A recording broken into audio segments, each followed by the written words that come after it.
Seringkali kita memilih untuk bersikap diam atau bersikap keras dalam suatu percakapan penting. Kita tidak melihat adanya pilihan untuk berdialog.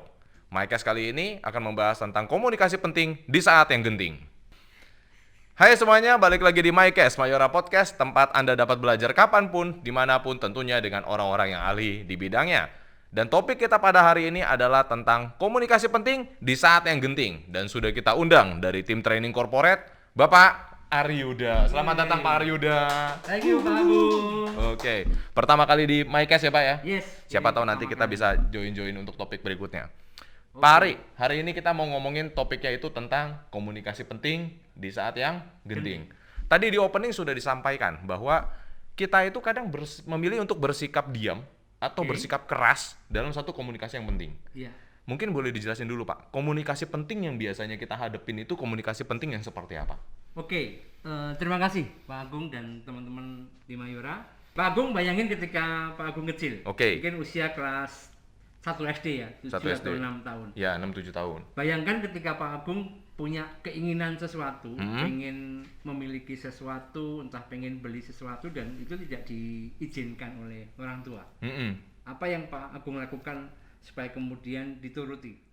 Kalau kita sebagai anak kecil ya waktu masih SD umur 6-7 tahun mungkin yang kita lakukan adalah yang ngerengek pada orang tua. Oke. Kita minta, kita bisa jadi ngebrontak, Iya. meronta-ronta gitu Pak. Iya. Itu yang biasa mungkin terjadi ya pada anak-anak umur 6-7 tahun Pak, ketika keinginannya tidak diberikan. Iya. Mungkin ada juga yang bersikap jadi pendiam gitu ya, ngambek. Nah, bener, bisa jadi tuh, ngambek, diem, akhirnya nggak mau berkomunikasi dengan orang Iya. tuanya gitu kan. Artinya kita bisa melihat bahwa dalam situasi seperti itu, anak kecil kalau kita lihat kita kategorikan gitu ya, bisa dalam dua perilaku.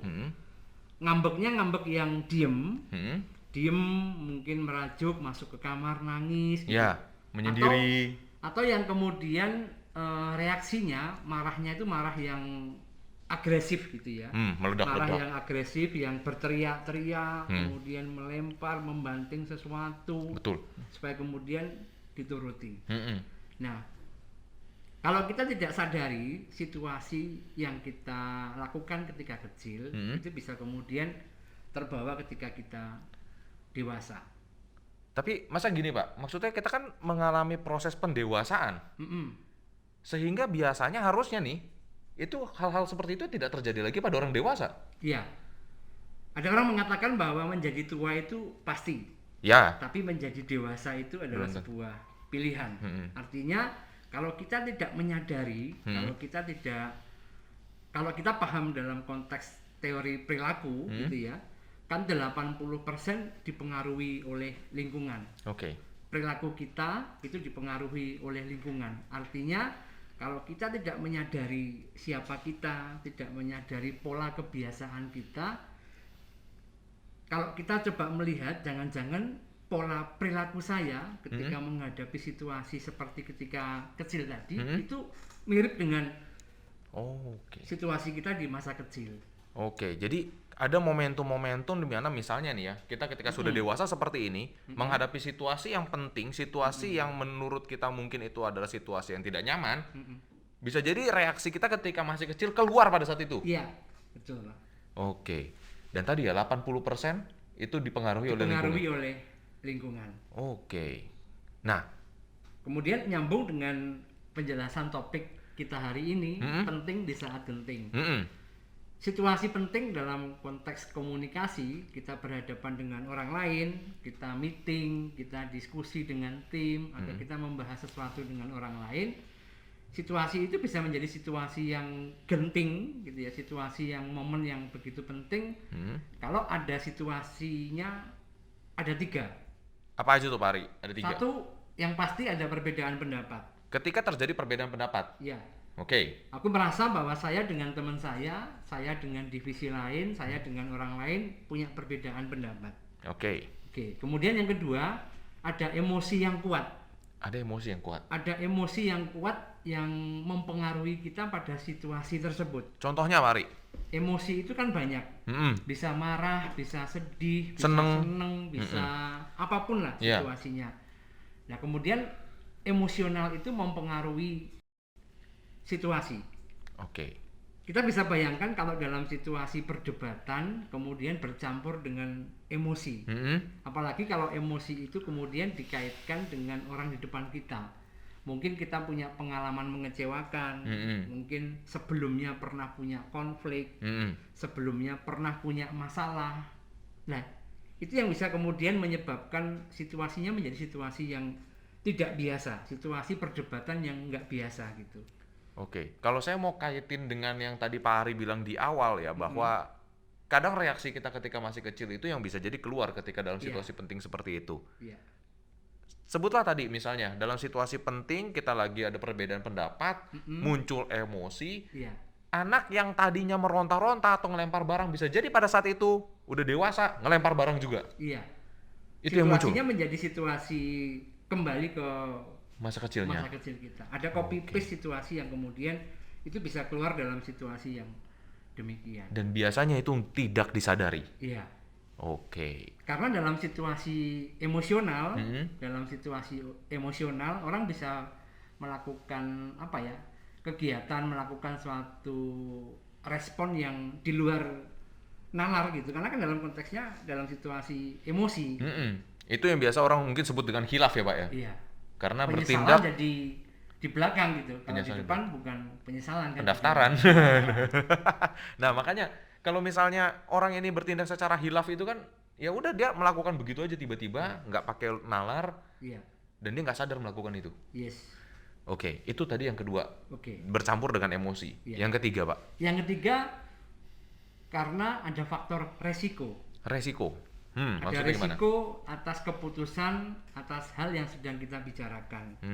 Contoh kecilnya adalah ketika kita membahas sesuatu di mana itu menjadi tanggung jawab kita, menjadi target setting kita, menjadi area pekerjaan kita. Kita merasa bahwa itu adalah sesuatu yang harus kita kerjakan, sesuatu yang harus kita bereskan. Sementara mungkin kita merasa orang lain juga bisa juga punya kepentingan demi pekerjaannya. Artinya ada resiko yang mesti dihadapi karena ini terkait dengan pekerjaanku, terkait dengan tanggung jawabku, terkait dengan target yang harus saya selesaikan. Artinya ada resiko di situ. Jadi ketiga hal itulah, satu ada perbedaan pendapat, kemudian ada faktor emosional bercampur dalam situasi itu, kemudian ada resiko yang sedang kita bahas. Oke, akhirnya itulah situasi-situasi yang dimana terkadang kita malah bingung apa yang harus kita lakukan, yang akhirnya muncul itu adalah rekaman masa lalu kita. Bisa terjadi demikian. Bisa terjadi seperti itu. Artinya pola perilakunya bisa menjadi sebuah dua kutub yang berseberangan. Sikap diam dan sikap keras. Oke. Ini seakan-akan jadi kayak dua kutub gitu, kutub utara dan kutub selatan. Satu kutubnya kutub diam, di mana reaksinya diam itu lebih memilih untuk mungkin terkesan pasif gitu ya, menghindari menolak untuk membahas topik. Kita bisa lihat bahasa tubuhnya tidak kelihatan antusias, semangat, mungkin lebih cenderung kayak menundukkan kepala. Kemudian kalau bersikap satu kutub yang lain, bersikap keras, itu bisa kelihatan melalui intonasi suara yang tinggi, gestur yang seakan-akan pengen mendominasi, memaksa atau mengintimidasi. Nah, berusaha untuk kemudian dalam tanda kutip mempengaruhinya betul gitu ya, tapi sampai over, sampai harus memaksa orang lain untuk ikut pendapat dia. Akhirnya jadi win-lose. Iya. Artinya ada dua kutub yang berbeda cara penanganannya ketika menghadapi situasi itu. Oke. Nah, ini yang nanti bakal kita bahas nih, teman-teman semuanya ya. Bagaimana sikap yang baik ketika kita menghadapi situasi-situasi seperti ini, ditambah lagi dengan 3 faktor yang tadi biasanya muncul. Perbedaan pendapat, ada emosi, dan ada resiko. Kadang kita jadi bimbang ya Pak ya. Apa yang harus kita lakukan? Bagaimana sistem komunikasi yang baik gitu ketika kita menghadapi hal-hal seperti itu. Nah, berarti sekarang nih Pak, kita masuk ke poinnya. Komunikasi apa yang paling baik Pak? Apakah kita mesti diam? Apakah kita mesti bersikap keras? Atau ada pilihan lain? Teman-teman, sikap diam dan sikap keras itu ada dalam diri kita. Kalau dari hasil penelitian disebutkan bahwa sikap diam dan sikap keras itu ada dalam diri kita. Kedua-duanya ada. mau bersikap diam, mau bersikap keras ada. Tapi karena pengaruh lingkungan, pengaruh situasi, bagaimana kita belajar, bagaimana kita dikenalkan menghadapi respon, kita belajar dari orang lain, dari orang tua, dari guru, yang akhirnya tanpa kita sadari sikap diam dan sikap keras itu kemudian bisa menjadi tidak berimbang. Ada satu sikap yang kemudian kita tinggalkan atau cenderung kita lupakan. Sementara satu sikap yang lain menjadi lebih dominan. Ada yang kemudian bisa juga terjadi, harapan kita adalah berimbang gitu. Jadi kalau dikatakan bagaimana cara yang benar, ya sebagai pribadi yang sehat kita mesti bisa menyeimbangkan antara sikap diam dan sikap keras. Ada saat dimana kita memang harus bersikap diam, mendengarkan, ngasih kesempatan orang lain untuk berbicara, karena mungkin dia punya keahlian, dia punya kompetensi. Kita dengerin dulu sih apa yang dia mau gitu, tujuan apa yang juga pengen dia capai gitu. Tapi ada kalanya juga kita perlu menampilkan sisi keras gitu ya. Kerasnya dalam artian apa? Berusaha untuk kemudian menyampaikan, berusaha untuk kemudian menjelaskan apa yang kita tahu. Kalau teman-teman tahu, punya pengalaman, tahu situasinya, memahami areanya, juga jangan diem gitu. Nantinya berusahalah untuk kemudian menyampaikan apa yang kita tahu. Jadi respon mau diam atau keras sebenarnya dua-duanya itu tetap bisa digunakan. Iya. Dua-duanya baik. Dua-duanya baik.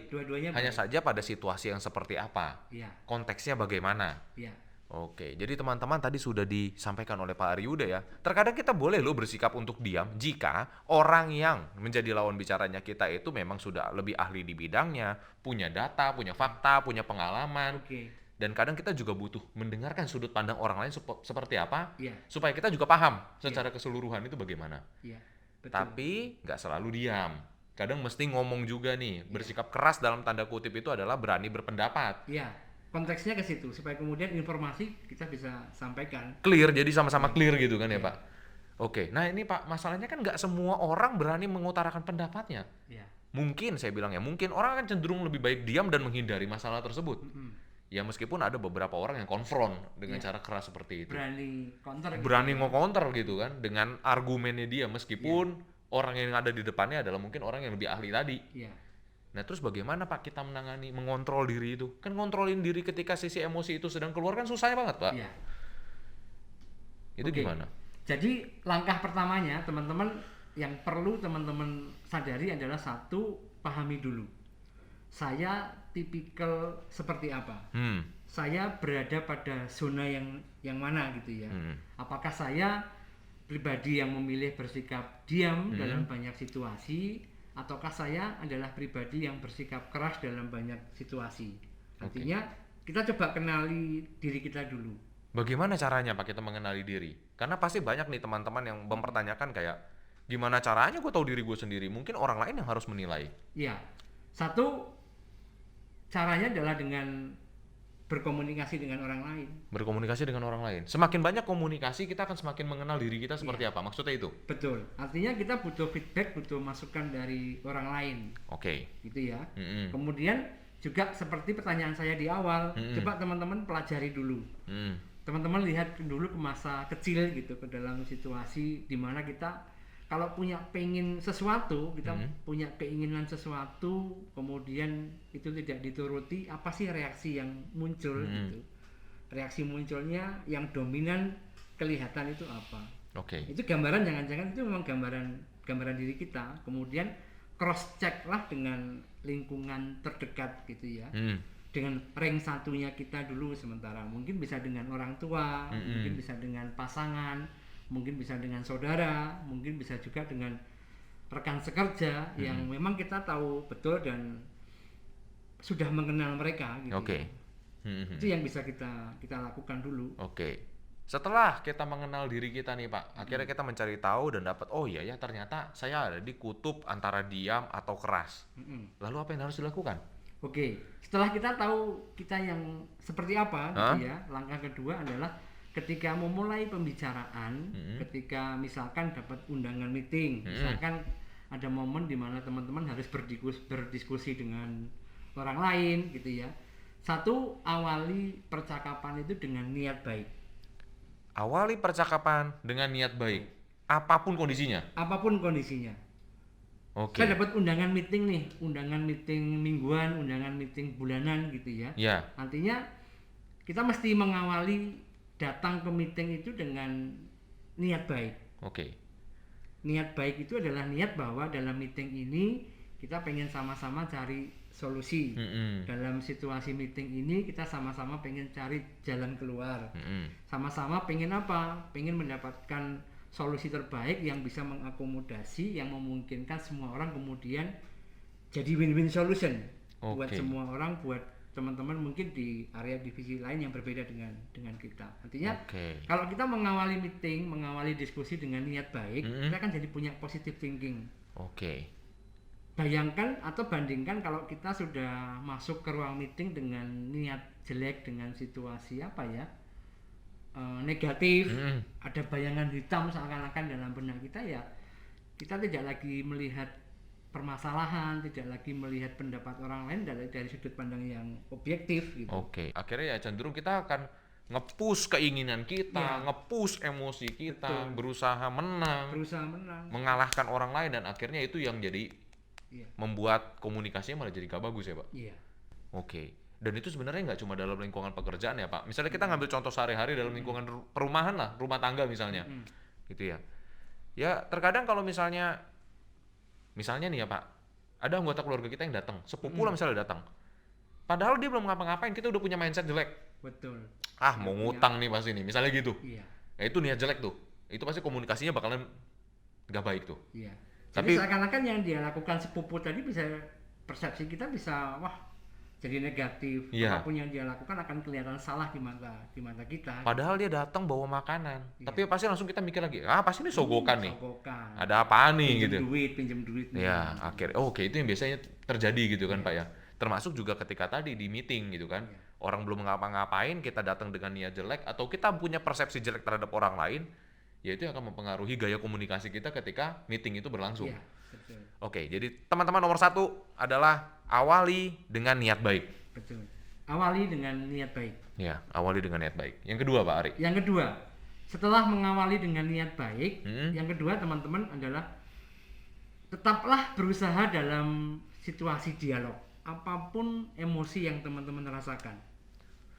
Tetaplah dalam situasi dialog. Dialog itu kan berarti ada percakapan antara dua orang atau lebih. Iya kan? Bukan kita sibuk ngomongin dengan diri sendiri gitu ya. Tapi kita ngobrol dengan orang itu. Tapi kan berat Pak Ari. Maksudnya gini, kita berusaha untuk berdialog pasti. Tapi kan emosi itu bakal tetap ada Pak Ari. Iya, justru itulah esensi dari tetaplah berusaha dalam situasi dialog. Esensinya adalah ketika kita menjaga pikiran kita, menjaga situasi tetap dalam situasi dialog, itu esensinya satu. Jangan sampai kemudian situasi itu dikalahkan oleh emosi. Jangan sampai situasi itu dikalahkan oleh emosi. Emosi, kecewa, dendam, nggak terima segala macam, jangan sampai kita dikalahkan oleh emosi itu. Tapi itulah kenapa kemudian jangan sampai, kalau dalam banyak situasi, kalau teman-teman lihat nih, sekarang pola kriminal yang sekarang, pola-pola kriminal yang sekarang yang terjadi sekarang adalah banyak tindakan kriminal gitu ya, melukai seseorang, bahkan sampai membunuh seseorang, itu bukan semata-mata karena ingin memiliki harta benda, bukan hanya karena pengen menambah kekayaan, pengen memiliki sesuatu, kan tidak. Tapi bisa juga terjadi karena faktor emosional yang di luar batas kendali. Seringkali seperti itu ya sekarang ya. Seringkali trennya kalau kita lihat kan demikian. Bener, rasa cemburu, merasa tidak terima dihina. Betul. Atau diledekin, ya bisa gitu. Bullying gitu. Iya, dibully langsung emosinya nggak terima. Langsung emosinya naik, kemudian melakukan tindakan di luar batas kendali kita. Nantinya diingatkan kembali dalam situasi meeting ketika teman-teman berdebat karena perbedaan pendapat, sebenarnya hal yang biasa gitu ya. Makanya jangan sampai kemudian itu dikalahkan oleh emosional. tetaplah berusaha dalam dialog, itu konteksnya satu tadi, jangan sampai dikalahkan emosi. Yang kedua, supaya menjaga pikiran kita, logika berpikir kita tetap di atas emosional, sehingga kalau kita fokus pada permasalahannya akan memudahkan kita untuk menemukan jalan keluarnya, dibanding kalau kita terbebani atau bahkan sangat dominan terpengaruhi oleh situasi emosi tersebut. Oke. Gitu, Pak. Nah, memang benar ya Pak Ari, meskipun bentuk-bentuk emosi itu muncul dan itu adalah hal yang wajar sebenarnya, tapi penting bagi kita ya teman-teman sebagai manusia yang sudah dewasa dan kita bekerja di bidang profesional, penting bagi kita untuk menyadari emosi-emosi yang muncul. Ya nggak apa-apa, teman-teman mungkin akan merasa marah, tapi sadarilah rasa marah itu.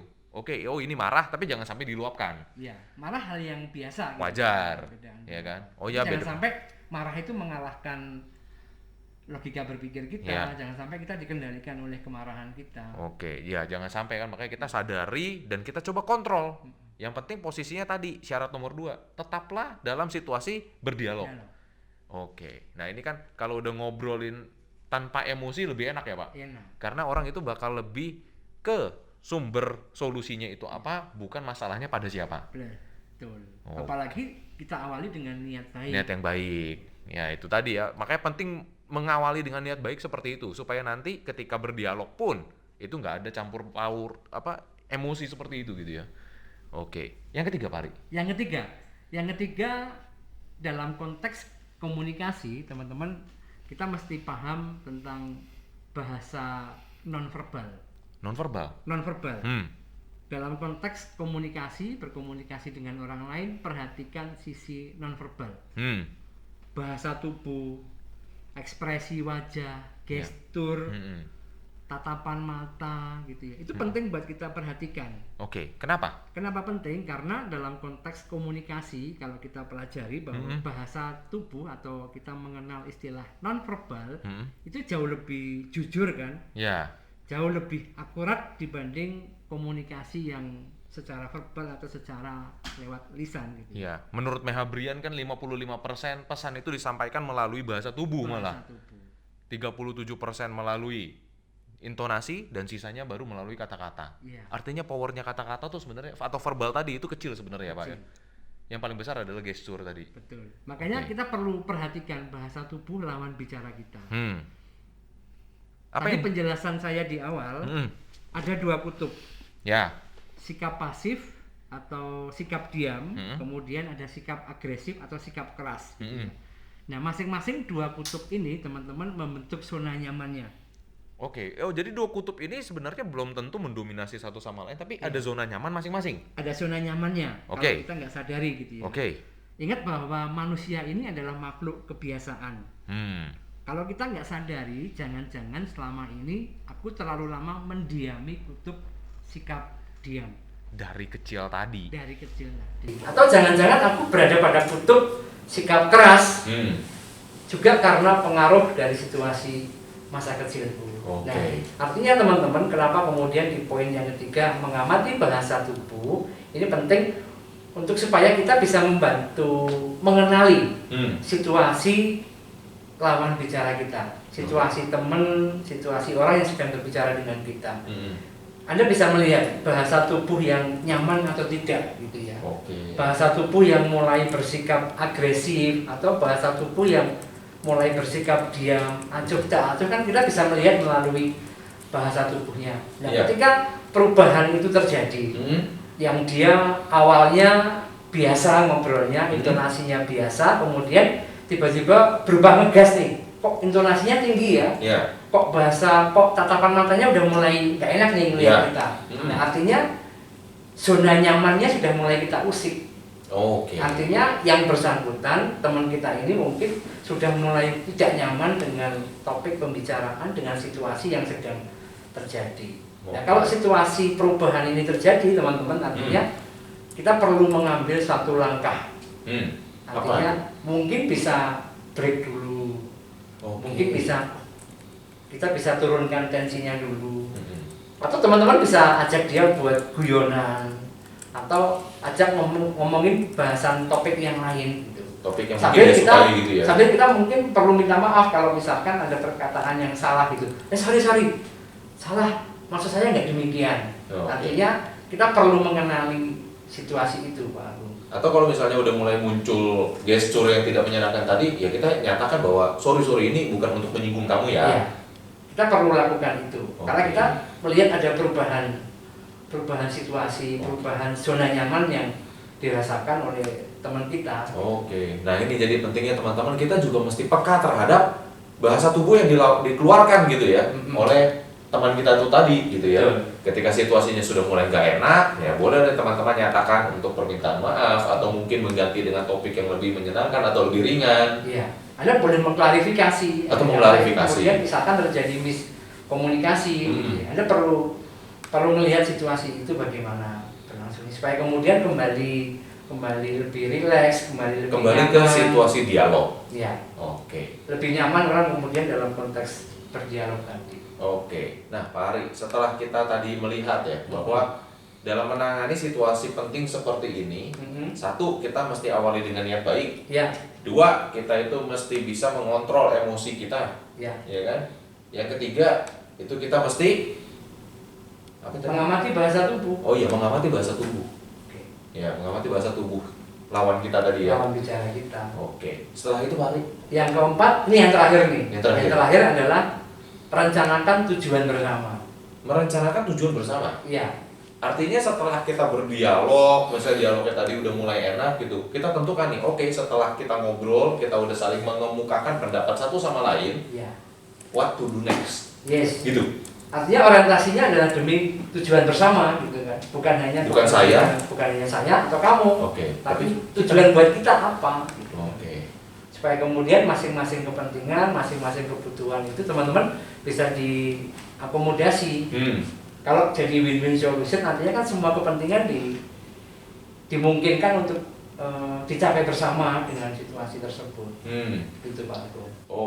Andai kata kalau misalnya sudah terjadi satu kesepakatan, ya berarti sudah deal, sudah selesai dong. Sudah selesai. Berarti kita sudah berhasil melewati situasi genting tersebut. Jadi artinya teman-teman, ketika kita menghadapi situasi yang genting seperti itu, tadi Pak Ari sudah sharing ke kita ya, tips-tipsnya untuk kita menghadapi situasi itu supaya sampai akhir situasinya itu tetap enak dan dapat solusinya. Yang pertama, teman-teman, awali dengan niat baik. Yang kedua, tetaplah dalam kondisi berdialog meskipun emosi yang teman-teman rasakan, bisa marah, kecewa, sedih dirasakan, tapi tetaplah berusaha untuk dalam kondisi dialog. Dan yang ketiga, perhatikan nonverbalnya. Perhatikan bahasa tubuhnya. Yang dia rasakan kan kelihatan. Kita bisa lihat itu. Penolakan atau mulai nggak nyaman atau mulai nggak senang gitu ya. Itu mulai kita harus lihat. Kalau itu terjadi, break dulu. Kita coba cari topik yang menyenangkan. Ajak guyonan dulu atau tadi ya mengklarifikasi atau minta maaf. Mungkin terjadi miskomunikasi. Gitu ya. Dan yang terakhir, yang keempat adalah tentukan tujuan bersama. Tentukan tujuan bersamanya ya. Jadi bersama nih, bukan saya atau kamu tadi ya, tapi kita. Terima kasih Pak Ari atas sharing-sharingnya. Bagus. Semoga habis ini teman-teman MyCast yang menonton podcast kita pada hari ini dapat menghadapi situasi yang genting dengan cara komunikasi atau berdialog tadi ya. Menghadapi situasi genting dengan anggun. Dancing in the waves, kerennya gitu ya. Itu, Sip, teman-teman, MyCast, terima kasih sudah menonton episode kita pada hari ini. Tetap stay tune di MyCast kita berikutnya dengan episode-episode yang lain, tentunya dengan ahli-ahli di bidangnya. Sampai jumpa di MyCast berikutnya. Dadah.